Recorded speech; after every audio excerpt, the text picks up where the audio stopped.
Yes, on Oh, tomorrow. okay, great then. Because Dr. King's international as well as the domestic flavors.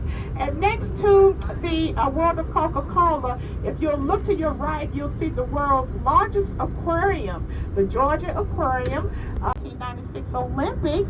This is the largest public green space created in America within recent years.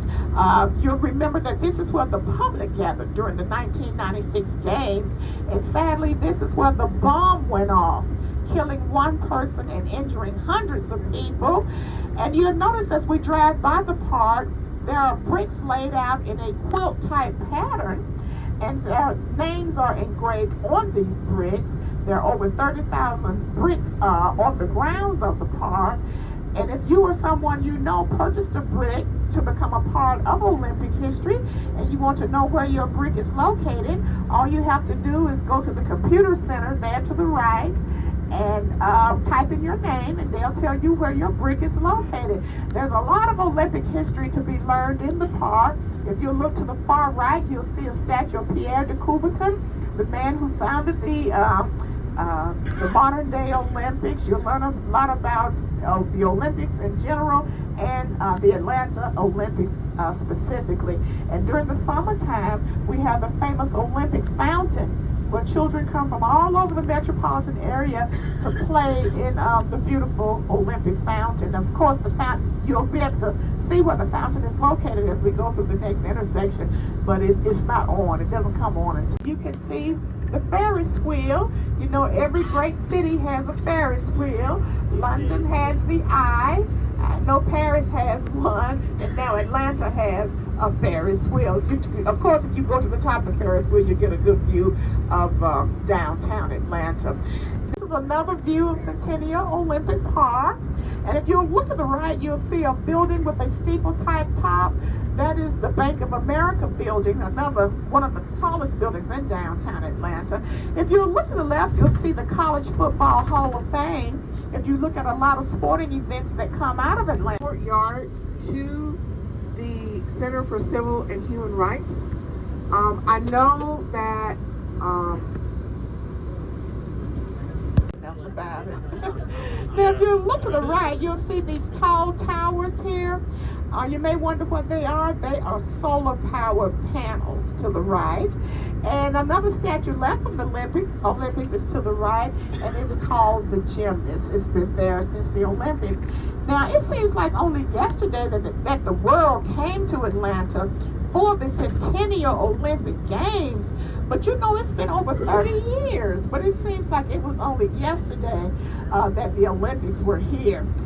Now, Atlanta is a big convention city too.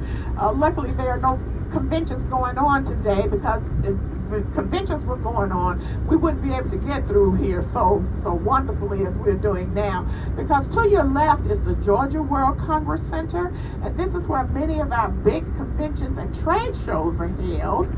And it may not look too big from where we are now, but once you go inside and go underground, it's bigger than the statue of Dominique Wilkins, a very famous past Atlanta Hawks basketball player. And these steel beams that you see in front of the stadium, when you look at them from a distance, they spell out the word Atlanta. Now, all of this to your left is new development. This is what we call Centennial Yards.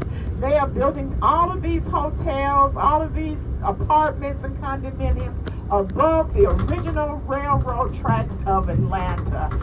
And if you look beneath you, you can see some of the original railroad tracks of Atlanta, which were laid with black slave labor. We'll try to make a right here, can we? When our hotel opened, the Peachtree Plaza Hotel, it was the tallest hotel in the Western Hemisphere. And all of this that you see that we're going towards is called Peachtree Center. And all of this was designed by John Portman, a very contemporary, modern architect. And one of his signatures with the word Peachtree in them. We have over 50 streets in Atlanta with the word Peachtree in them. If you look to the right, you'll see the Marriott Marquis Hotel, a part of Peachtree Center, designed by John Portman. That was the headquarters for the hotel during the Olympics, and I'm sure they're going to play a major role in the we're frantically getting ready. That made them vote for Atlanta to host the Centennial Olympic Games because Greece thought that every day something is happening.